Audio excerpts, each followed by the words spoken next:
Yeah, I can hear you. I'm Lloyd Emmons, and I directed a segment in Hobo with the Trash Can. Anybody else gonna introduce themselves? I'm Tonjia Atomic. I directed the Hungry Ghost segment of Hobo with the Trash Can. Hi, Claire Llewellyn. I'm the producer of Hobo with the Trash Can, the director of Welcome to Retroville, the wraparound for Hobo, and also the writer of Frying Saucer segment for Hobo. And the first two movies you saw, Director's Cut and Conscience, were also by Bloody Brit Productions, written by myself, directed mainly by this guy here, Christopher. Hello, I'm Chris Kahler, and I directed the Frying Saucer segment. And you're the editor. Oh, I'm the editor. And the hobo. Just lucky, I guess. Genetics. Stunt cast.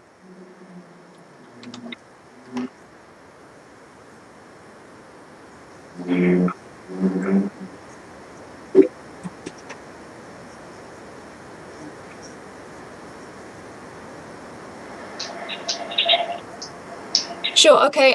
Background on the first two films and how long they took. Wow. Okay. Yeah. Conscience was basically my first film that was put together around 2009. I think it took about a year to film and was released in 2011. The concept for that started out entirely different, but I had some copyright issues with going with the intended format, so it ended up being what you saw, which it's a fun little film. More shut up. And Director's Cut was several years later, which is based on some personal experiences working on set with people who are not too dissimilar to the characters in that movie, unfortunately. It's kind of like creative revenge, if you like.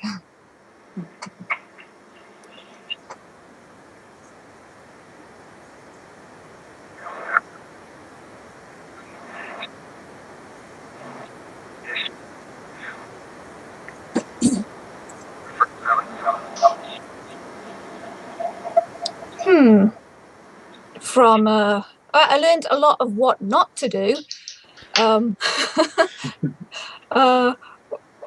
It's a tough one. You learn a lot, and the more people's sets you work on, and the more you try and put together your own productions. Like I said, you learn what not to do, who you can and can't work with. It's a collaborative thing. So you get to know people. That's one thing that you get to know above anything else. Anyone else? Yeah, go ahead. And my first film was actually 16 millimeter film, so it was a lot different than anything else I've ever done since. It was the biggest budget I've ever had too. It was a great experience. The film's actually up on my Vimeo page if you want to look it up. It's just under Tonjia Atomic, and the film's called Clever Elsa. I just learned a lot on that, working with actual film. It was so wonderful, and the film looks beautiful, but unfortunately, there's really not budget for that kind of thing, and everything's digital now anyway. I learned, one thing I learned was catering and craft services can take up a big chunk of the budget. That's something I didn't know before, so it was a great experience. For me, started out actually me and Kyle. He's in the chat right now. We made a rap video for one of our friends, and from there we just kept going with it. I mean, we've always liked horror movies and things, and I got the opportunity to work with Chris, Darth Von Pokemon up here, and that was a year and a half ago. We did a 48-hour film project together. I think I learned everything I needed to learn within that day. Don't use a green screen if you only have 48 hours to make a movie. That's something we learned, and you really do have to learn to work with everybody, and with that we had way too many people involved. and it was just a huge hassle to get everybody working on one task at a time and shooting in 2 different locations. It was a huge pain in the ass. So that was a lesson learned. First film I worked on was probably The Shrieky with my friend Sean Hunt. He's the writer and director of it. It's basically a Bigfoot exploitation movie. And there's a whole lot of learning things as you go along the way. So it's like, oh, don't worry about it. We can take out the sound of the generator out in the forest in the middle of the night in post. And it's like, yeah, not so much. So the movie's basically been edited, but all these little tweaks and stuff on it now that just don't quite live up to the standards he had in mind at the time. So it's like, okay, we're still messing with After Effects and different sound mixes on it and whatnot, and it'll be out there, who knows, maybe this year. But I mean, this has been going back and forth now for 8 years, I guess.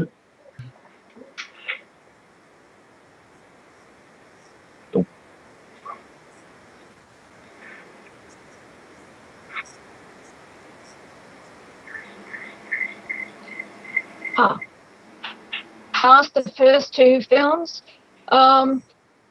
pretty much, and especially the first one, basically friends, people I'd worked with on various other projects, because pretty much all the people I knew at that time and was socializing with were creative types. And it wasn't a large cast. That was pretty much all people I already knew. The second one, pretty much the same until we had some scheduling issues and I needed to recast the lead, and that was pretty easy. Happy Dave approached me on the site as I was putting the page together and said he'd like to be involved in the movie. Once that part became available again, I looked at his stuff, and I'd met him previously in person and thought it wasn't exactly the physical characteristics I was going for in the first place, but personality wise, he nailed it. So we were quite lucky.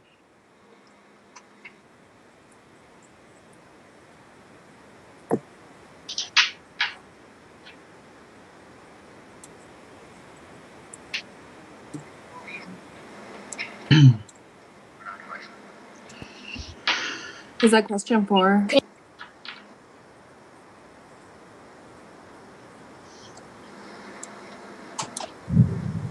What do I say? Oh, wait, I said it. What is the idea? Go to your movies, like finding. What is the idea? No, it says. Oh, sorry, that one. What is the idea of going into movies, finding new audio, inventing new ways to make movies? That's a tricky one. Finding new audiences, yes. It's quite difficult with Conscience because I put it out there to just the horror audience, and it's not strictly 100% horror, and neither is Director's Cut. It's more comedy. So trying to find your niche audience is quite difficult, actually, especially when all that the people you're involved with, say, are in one genre. Like we come from the indie horror circuit, it's not necessarily going to be everybody's cup of tea in that space. So branching out and finding new audiences is hard work, and that's what you really need to do. And Chris? I just make whatever I feel like making. If nobody likes it, that's fine. Tonjia? Well, I actually have no idea where my ideas come from.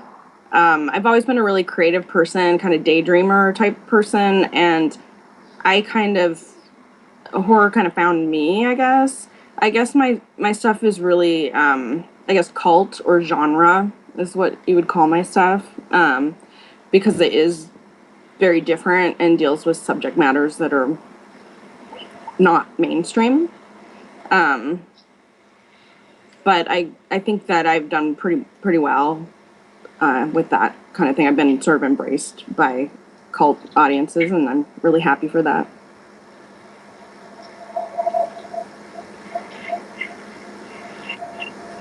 Lloyd? Yes. Okay, sorry. when I'm coming up with an idea for something, I usually try to take whatever is being either handed to me. For instance, for Hobo, we got a used condom, so we wanted to try making it as ridiculous as possible. Unfortunately, we didn't have the people to do everything we wanted to do, but we just try to twist everything we possibly can as much as possible, because that's the audience we want to go for, is just the weird out of place audience. It's the people we are, so that's who we want to impress and show off to as much as possible, I guess. Exploitation.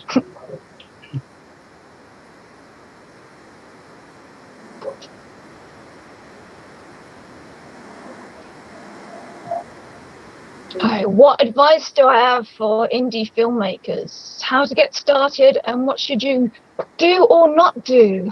Well, yeah, I just saw who asked this question.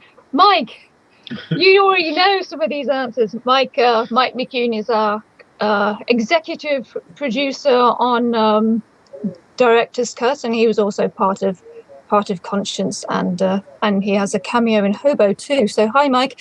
What advice? Network. You can't do it alone. And the more you have to do alone, the harder it is. Easier in some respects, in ways of scheduling and having to deal with people, but harder on time wise and stress wise to do so much for one person. How to get started, meet other people like you are doing, and get involved in other people's projects. You'll find people on Facebook advertising all the time, as many groups, Craigslist even. What should you do or not do? Or what you should do is what I've already said. What should you not do, Chris? Don't answer the ads at Craigslist that ask you for. We're looking for young female models, because that's always just they're just creepers. I'd say work as a PA at everybody's set that you can. Learn from the guys who do the lighting, the camera work, just running around everything. You know why? Because it's cheaper to learn on somebody else's dime. Learn from their mistakes so you don't have to pay for them yourself. And find somebody who can cook a lot of really good food for craft services if you need me, because that's cheaper too. But just learn how to do stuff. Everybody wants to be the chief, but nobody wants to be an Indian, apparently. So that's all I can say.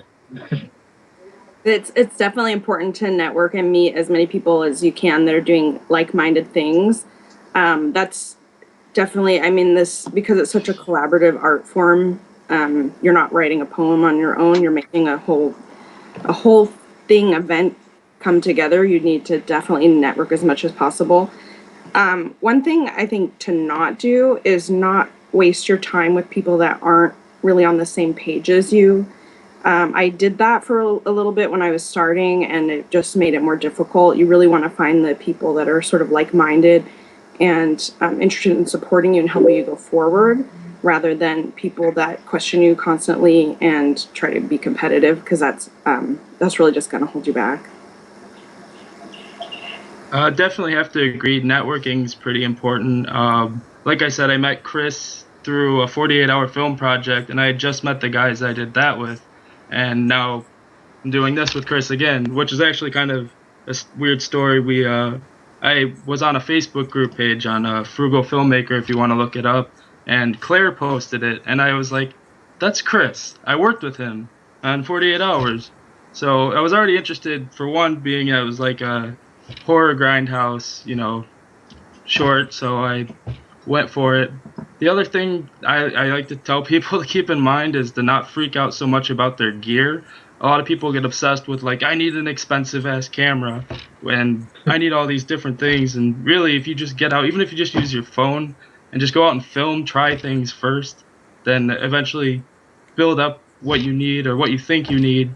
And it saves a lot of money. Use other people's stuff. So.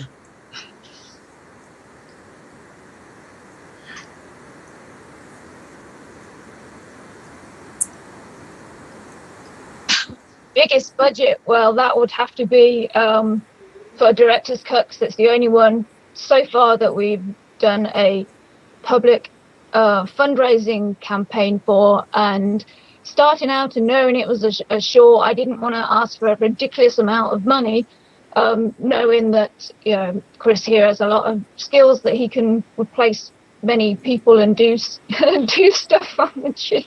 So I put a lot of that into his lap, but. Plus, when you're starting out, you don't want to ask for too much money when people aren't familiar with your work to begin with, because you're not likely to get it. So I think we asked for $1,000, thinking it would be about 30 minutes. It ended up nearly 40 minutes. And we were successful in that. We got about 1,300, which was a bit less than that after all the fees and whatnot they take out. But that was largely in part. Thank you again, Mike. So yeah, that's the biggest budget we've worked with, and you saw what we were able to do with that. And Tonjia was right before when she said that craft services do end up taking a huge chunk of a small budget. We found that out. So hopefully in future we'll have bigger budgets to play with. Or people don't mind eating $5 Little Caesars pizzas too often. My biggest budget was my very first short film, which is so funny to look back at that, but it was somewhere between 5,000 and 7,000 to make, and it was a 20-minute short, but we shot on 60mm film, so we had to do all the processing and everything. And craft service was about a fifth of the budget, I think, because we shot for like a week and a half, something like that. There also the in-kind would have made it probably roughly 10,000. We did a lot of trade and used people's equipment, that kind of thing. But since then, since everything's gone digital, which I'm really, really glad for, because I didn't know how I was going to continue. But since everything's gone digital, things have gotten a lot cheaper, and I've made movies for, where we haven't actually spent anything out of pocket, just done a lot of trade. The last film I just did a feature, Plain Devil. It's not out yet, but we are finished and putting it in festivals. But that one was probably, maybe I spent like 1,000 on that for a feature, which is pretty good. And then in kind, it would have been quite a bit more, but actual money wise, I think that's all that I ended up spending. So I've never really had a budget aside from for Hobo. Pretty much just do everything as cheaply as possible, or work on other people's projects and let them take care of the bill. Yeah, so $1 is the biggest budget. That'd be cool. My biggest budget so far has been $2,500, and that's for Roy Roberts from Outer Space, a feature movie, and of course it's still not done yet because $2,500 doesn't go as far as you kind of think it would at the beginning, and that's still kind of in limbo right now. So this is one of these projects I'm still working on, been off every single year. Anytime there's a little bit of downtime, it's like, okay, where can I pick up? What can I cut corners on to still do on the cheap and still make it a hopefully quality movie that people actually enjoy? But if they don't, well, it was $2,500. What'd you expect? Oh, absolutely.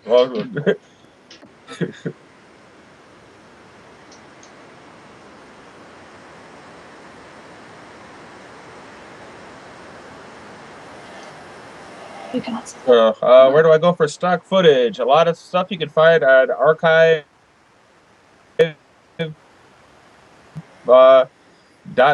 They have a lot of public domain stuff on there, just other things that you can use for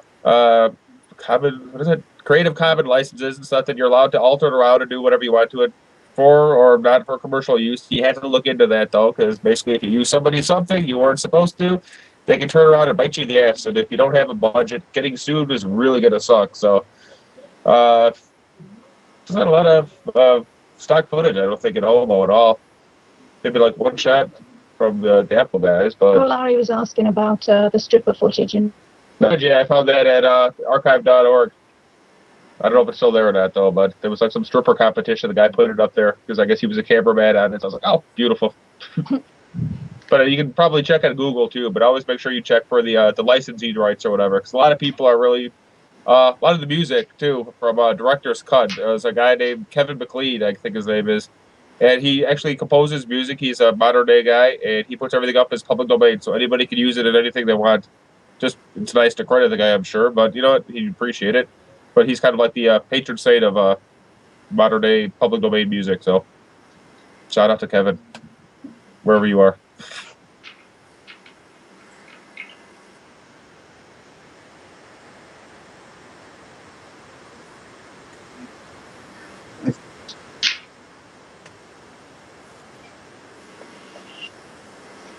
Okay, well, Hobo with a Trash Can came about because pretty much to date, we've just done short films, and I know a lot of indie filmmakers do short films because it's easier to handle than a feature for many reasons, but it's very difficult to get distribution on shorts. There's not a great deal you can do with short films.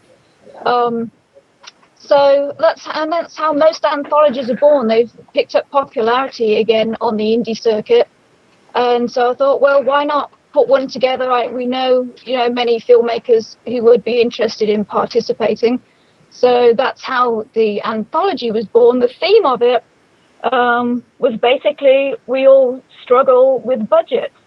So what's the best way to make it obvious that it's a no budget production? So what screams no budget like trash, and that's a whole other genre is trash cinema, B movies.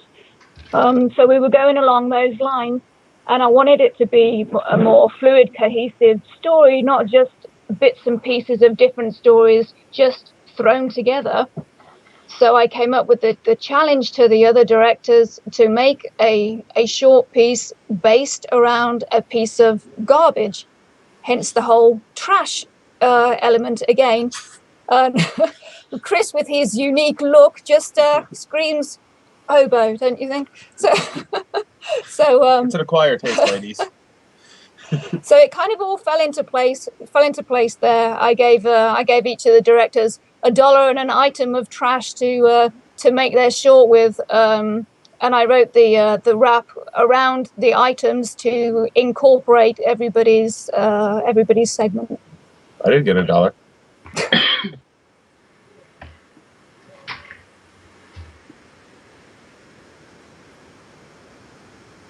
Yeah, sorry about that. I don't know what happened.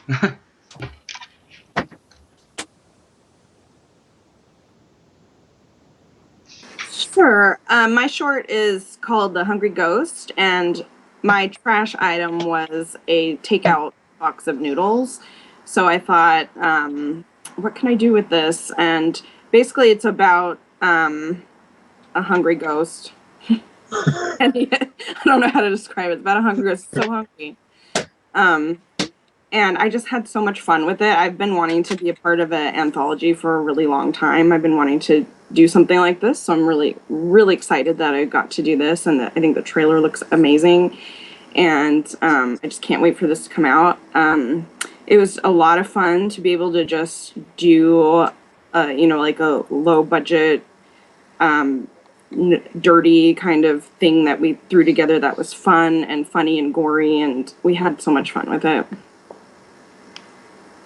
Our short film's called Condom Demmed. We got a used condom, but we didn't get a used condom. Stop saying that.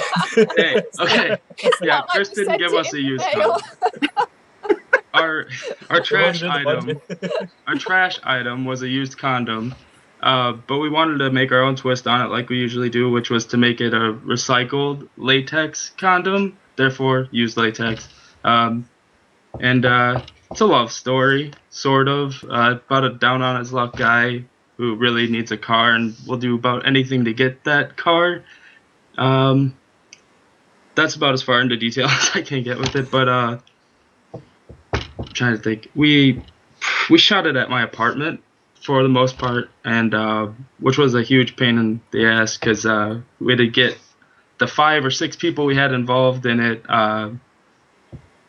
together, and they didn't really seem too interested in helping us until like the last weekend we shot it, which was 2 weeks before it was due. So that kind of screwed me over a little bit. Didn't really get all the clips I wanted, didn't get all the shots I wanted, but we still were able to to make a story out of it, and I mean, we had to pretty much write on the go to do it. We had a script, but it should just be thrown out. It's completely different in the end, but we learned a lot from it, so it was fun. So I appreciate you guys taking part, and your segment is? My segment is Fried Saucer, and we're finding out that aliens are basically taking over Earth with using technology to make frying pans that make food so delicious that it becomes addictive, and they enslave the human race. And I don't want to go too much farther into that, but it comes off much more serious than it sounds. They were asking the lead actor, Mark Atturi, was asking, well, do I play this for comedy? Is it funny? Because there's like some of this when I'm reading the script is funny. It's like it's not supposed to be an outright comedy. It's a black comedy. There's like elements of humor in there certainly, but no, play it straight. That makes it more creepy and funny. But so and the other directors are Mark Charles Adams from my hometown in England, Worcester. I believe he's from there. Anyway, he did shoot part of it there apparently. So he got an half-eaten apple. Vincent Marshall got a wire coat hanger, and Stephen Gray, mustn't forget Stephen A. Granger. Sorry, Stephen. He got a brown paper bag, and they're all very fun pieces, and it all ties in together very nicely with the hobo when you see the whole film.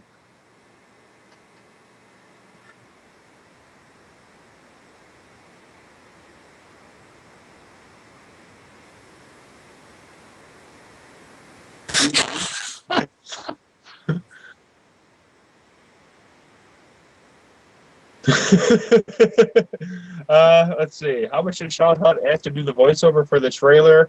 It was more than $1 that I never got from Claire. So no, he was supposed to record the voiceover. Sean Hunt is my friend who directed the Bigfoot movie, and he's also one of my podcast partners on a show we do called the 42nd Street Drive-In.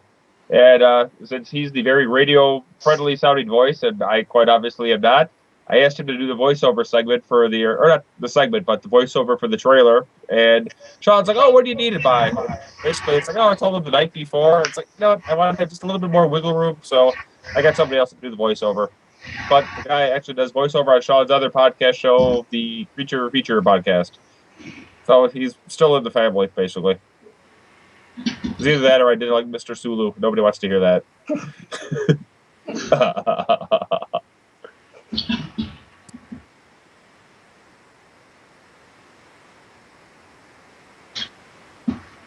That's a very good question. I'm in talks with. You have to repeat the question. Regarding distribution, we're in talks right now with distribution sales agent. I think I can say his name, Kevin DeBacco of Filmmaker MBA. Check out his website. He's a good guy and he's helping me out with getting a deal. I've just got to get all the paperwork done, which is the not so fun part. Well, he's a good guy for now because he's trying to get the deal, but if the deal falls through, he's the worst villain ever. It'll happen, but it won't be till next year. It's still in post right now. So these things take a while, especially with the paperwork. And I know someone else who got a deal through Kevin, and I don't know when the deal was inked. It was a while ago, but that won't be out till sometime next year. It'll be next year. That's all I can say right now. And where will it be? The distribution is for online, global, and we're going to be discussing DVD rights. So it will be available. Hopefully by Christmas. No, definitely not by. Well, the filmmakers should get their films by Christmas at least, so they can see what everybody got rushed into with their dollar budget. So, but I think everyone will like it. It ties together really nicely. It's kind of hokey and funny, and it's entertaining. I thought it was entertaining, and I hate the movie because I've been editing all of it together for like weeks now. So,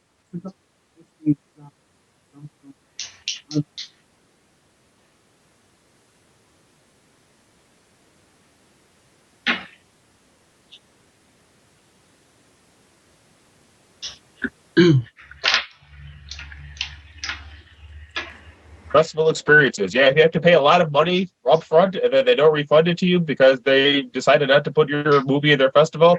It wasn't worth paying for in the first place. Find a free festival.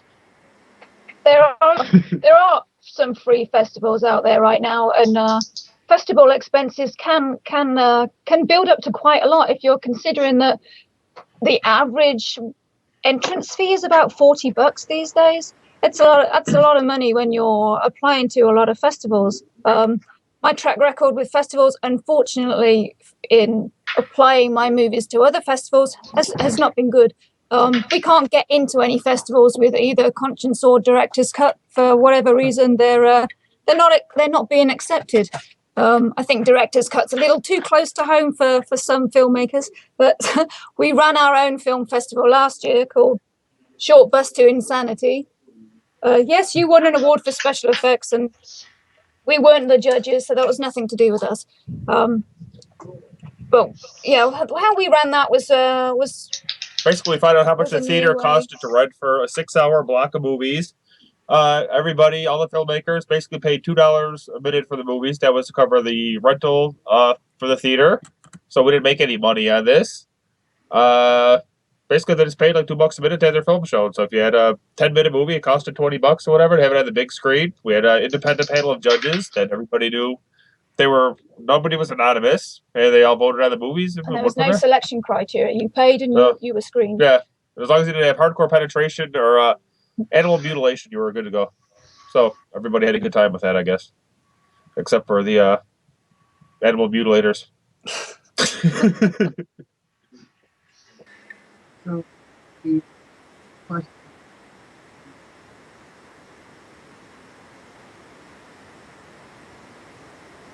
But Does he want to be the executive producer?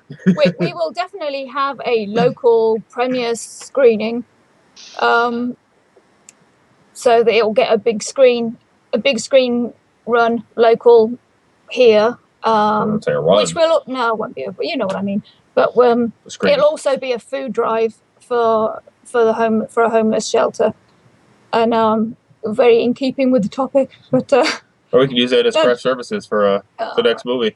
But will it be going into festivals? I don't know about that. I'm sketchy with festivals these days.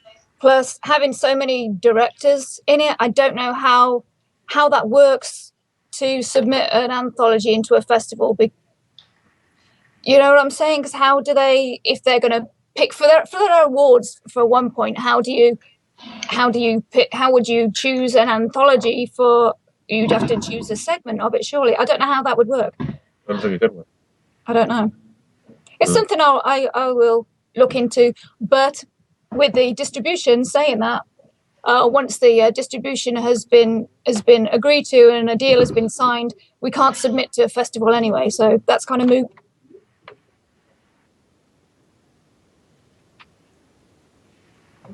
What's what? I'm sorry. We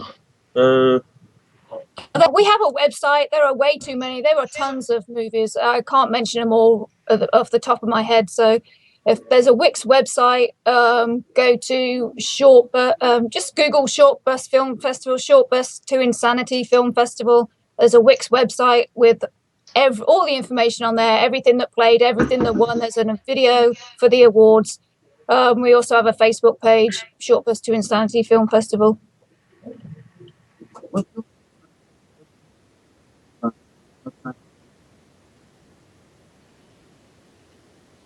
Oh man, am I working on anything else other than Hobo? Hobo's taking up a lot of my time right now. After Hobo, I'm trying to decide what to focus on, to be honest. I have so many scripts I'd like to get produced.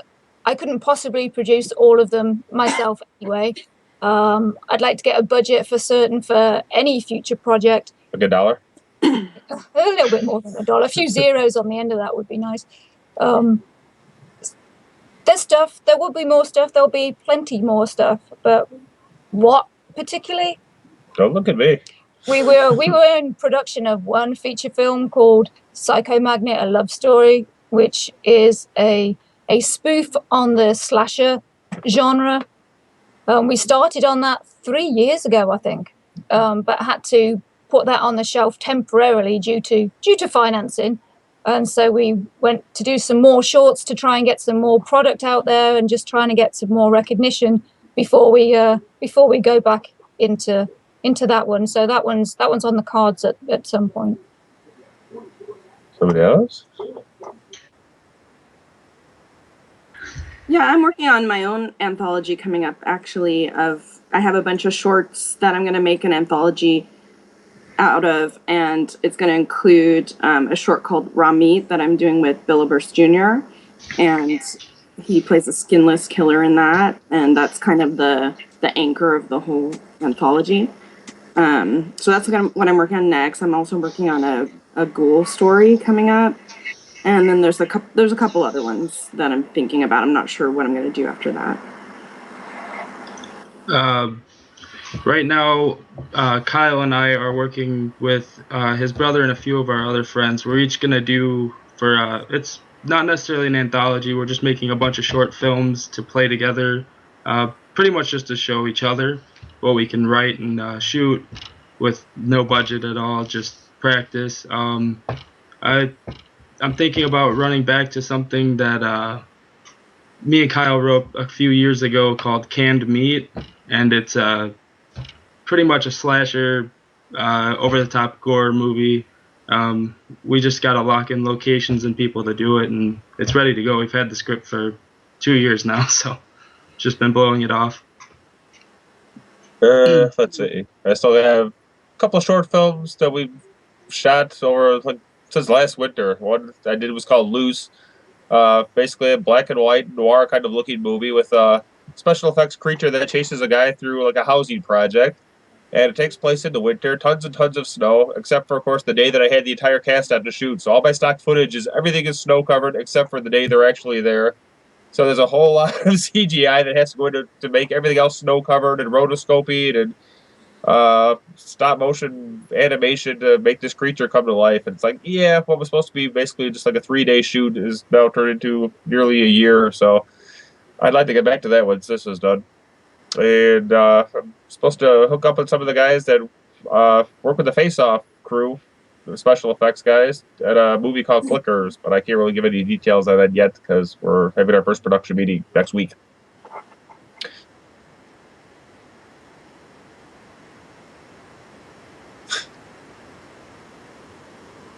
Chris? Craziest location we ever shot in?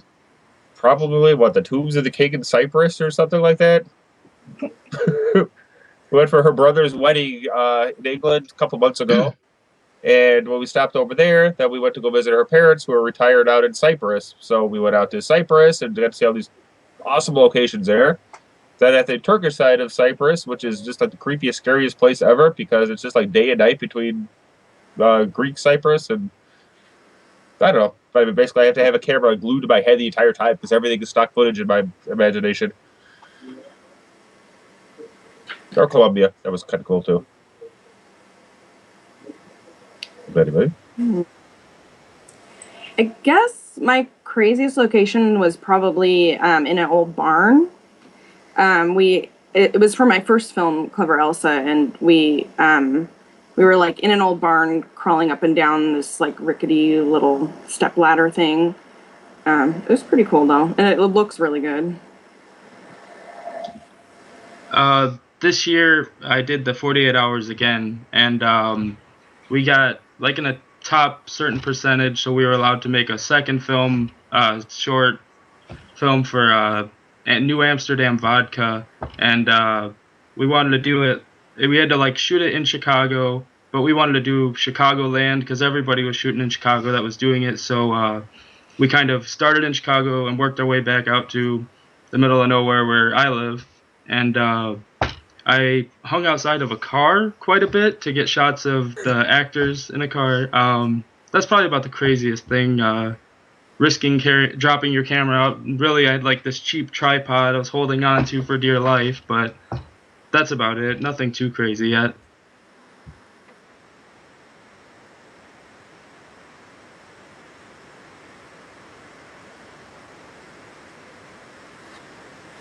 Cut off what? That sounds painful. Go ahead. Yeah, big What? mouth. Sorry? What? Oh. Say goodbye to everybody.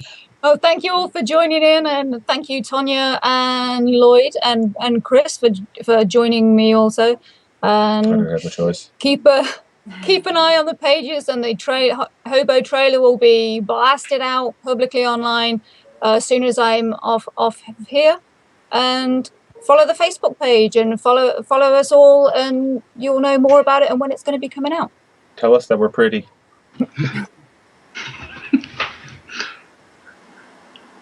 All right. Bye bye, guys. You're gonna say goodbye.